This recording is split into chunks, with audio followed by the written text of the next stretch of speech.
can't believe the dream is dead. I pray to God it isn't. I need you, Brooke. I will never let you down again. Please tell me that there's some hope here. I can't, Rich.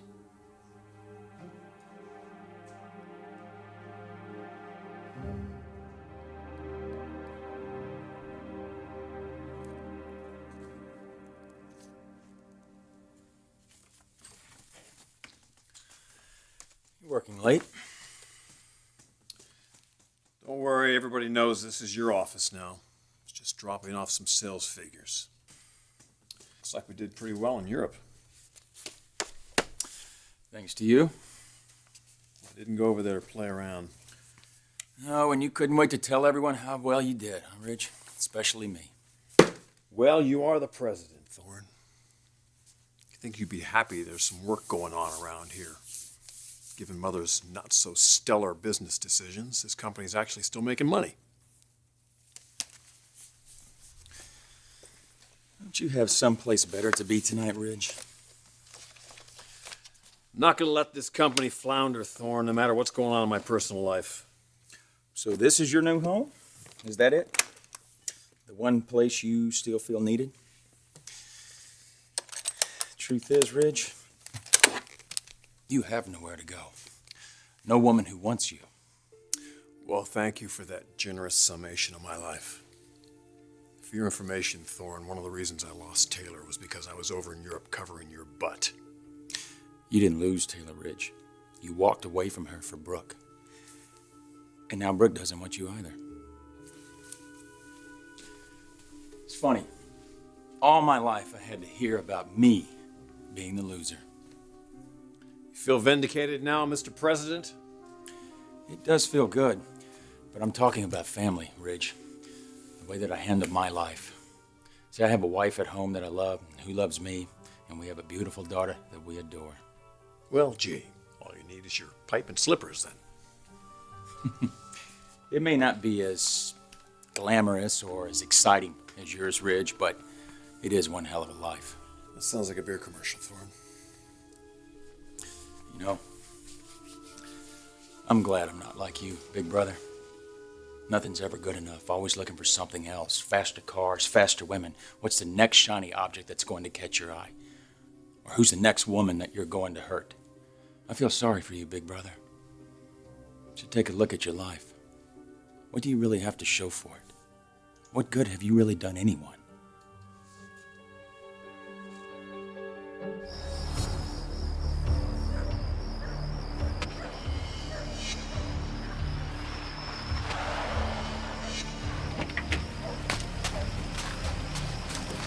Taylor!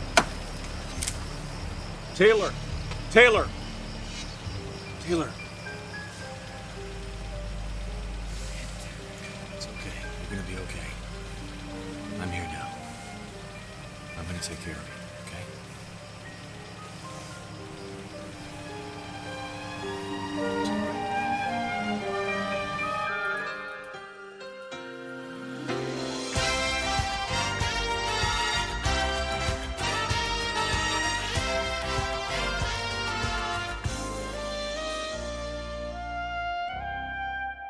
Thorne, you were right about one thing. I had a lot of great years with Taylor. We raised an incredible family. And then I lost her. I grieved, Thorne. But I had children to think about, so I had to move on. Thank God I had Brooke in my life to help me get through. And then something happened. Something no one could have anticipated. Taylor came back. And you immediately put her in competition with Brooke, Ridge. Who's going to win Ridge Forrester, the grand prize? I did the best I could given an impossible situation. Having two women grovel at your feet? You have no idea what happened between Taylor and me. You have no idea what it was like being on the receiving end of decades of Mother's manipulations. I'm supposed to feel sorry for you because you were Mom's favorite? Because you had all of the advantages? blaming Mother for the mess that you're... Please, Ridge, you made your choices. You hurt Brooke when you left her for Taylor, and now you're hurting Taylor by leaving her for Brooke. Do you have any idea what real commitment is, Ridge? You're really taking pleasure in this, aren't you? I'm making you look at what you've done, Ridge. I don't have to look at it, Thorne. I'm living it. You think I'm happy about what happened? You're standing here in my office, having had your happy holidays, enjoying rubbing my troubles in my face. What? This is what gives you your peace of mind, Thorne. So you just go ahead, keep playing Mr. President, okay? Looking down your nose at me, but I'm not going to forget this. I'm not going to forget anything you've said today. I hope you don't.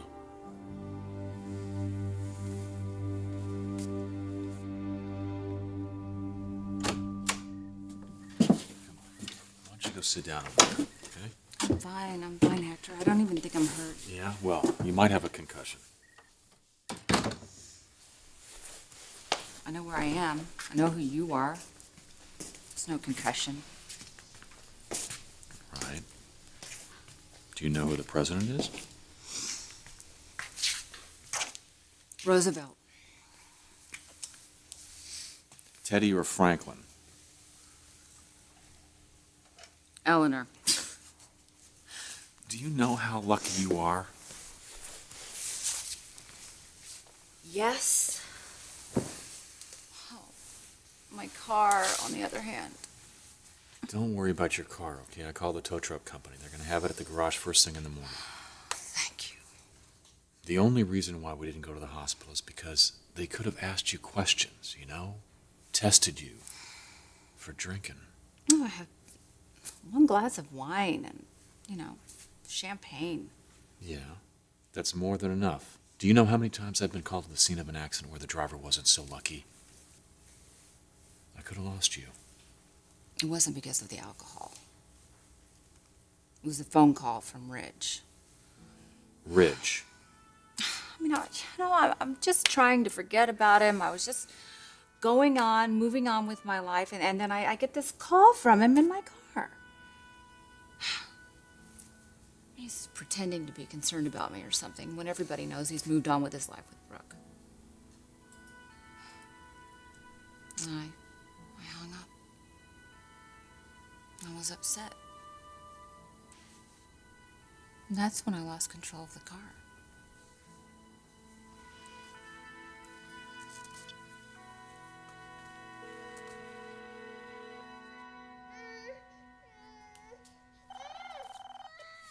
Dr. Barnett?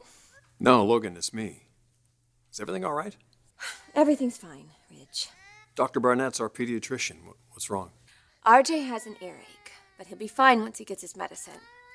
But the problem is the doctor called the prescription into the pharmacy that doesn't deliver, and Catherine's off for the night, so... The pharmacy we use in Beverly Hills? Oh, Ridge, you don't have to. Oh, I'm going to, Logan. I'm going to pick up the prescription and I'll be right over, all right?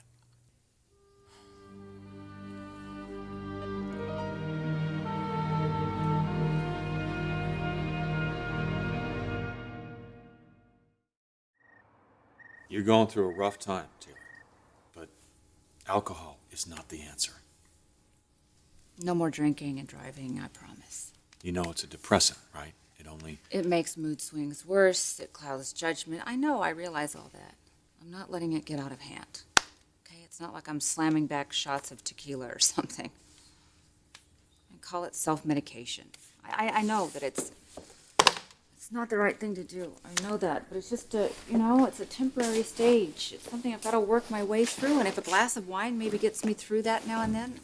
You barely weigh 100 pounds. It doesn't take much. You calling me a lightweight? Yeah, I guess I am. I know what you're going through is a temporary situation, a stage in your life. But what's going to help you more than anything else is for you to focus on something other than the end of your marriage to Ridge. Oh, you can say that again. You know, we've talked about this before. The sacrifices that you've made, the things that you did for Ridge that weren't really who you were. You wasted a lot of time with that guy, and now it's time to start thinking about you. If we only knew who that was. Taylor, You have achieved so much despite Ridge. Don't waste your gifts. Well, I'm open to some suggestions. Volunteer at a shelter. How about that? You have no idea how many people could benefit from what you have to offer. Come on. I've given it a lot of thought. Listen. If you're interested, there's a couple places I have in mind. Well, I guess wallowing in self-pity is not helping anybody, is it? Well, a little bit of wallowing is okay, but, then... Then you have to get back on the horse. Right. Hey, if nothing else, working at the shelter is going to keep you so busy, you're not going to have time to think about Ridge. Actually, that sounds like a pretty good idea. I'm glad I could help.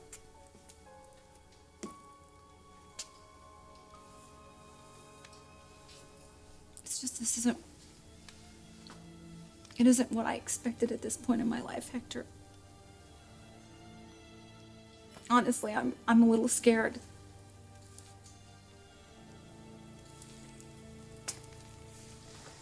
I'm glad you're here. Thank God he's finally sleeping. You're so great with RJ. Will you hold him? Sing to him while he drifts off? He's such a sweet little boy. He tries to be so brave when you know he's hurting. Can't imagine where he gets that from. Well, he has a pretty tough dad. Sleep is the most important thing for him right now. You must be exhausted. Well, there's nothing worse than watching your child in pain, and there's nothing you could do about it. You could have called me. I didn't want to send you the wrong signal. About us? I didn't want to confuse you. Let you think that I opened the door to you again. Brooke, I know the difference between a mother who needs a little help and a woman letting me back into her life. I'm glad that you were here for us. And I'm glad that you called when you did. Me too.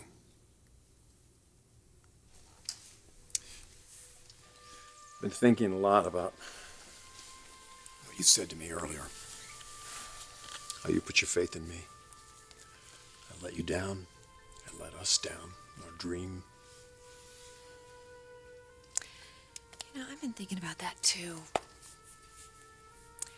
And I think I was foolish to even believe in that dream. Romantic love. It doesn't exist.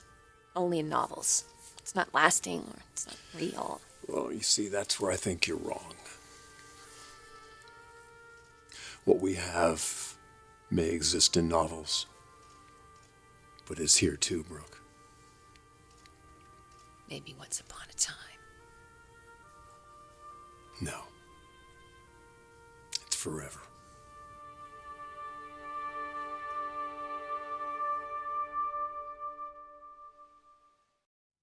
I don't have to go.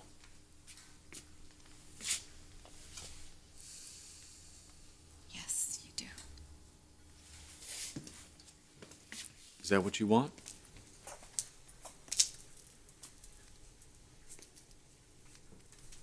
With you, Hector, I can't trust what I'm thinking. What I'm feeling. I mean, you're just this amazing man. You just keep showing up when I need someone the most. You know that I just want to help you, don't you? I want to take you and guide you and nurse you back to health. So, if you need me to stay,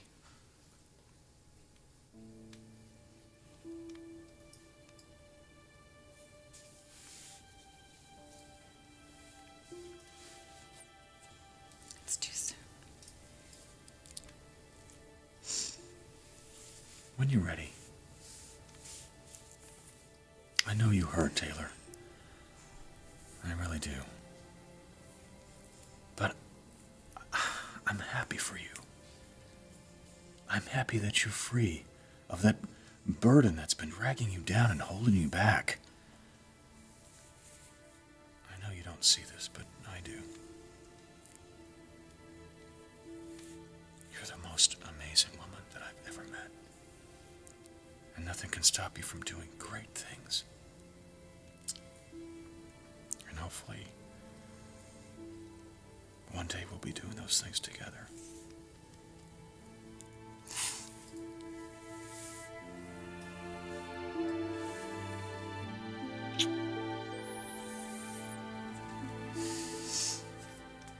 You let go of our life together, Ridge. I gave you everything that I had. And I trusted you never to let me down. And you walked out on us. Me and our family, a family that you wanted for a long, long time. Just to be with Taylor. Came back into my life after I thought she had gone forever. I'm not trying to make excuses, it's just that those kind of circumstances, whoever would have imagined?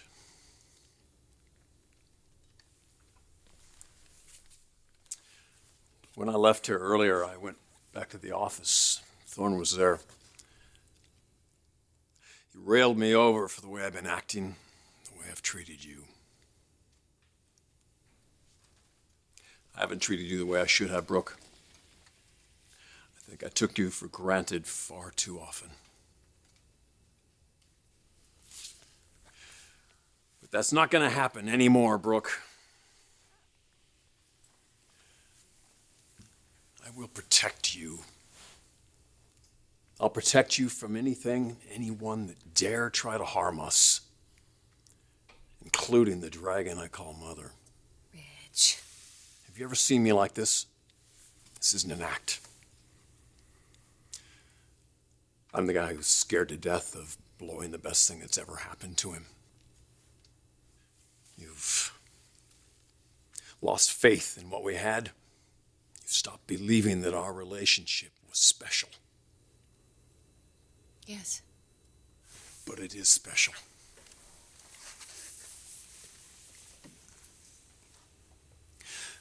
I know I've seemed to have done everything possible to kill what we had.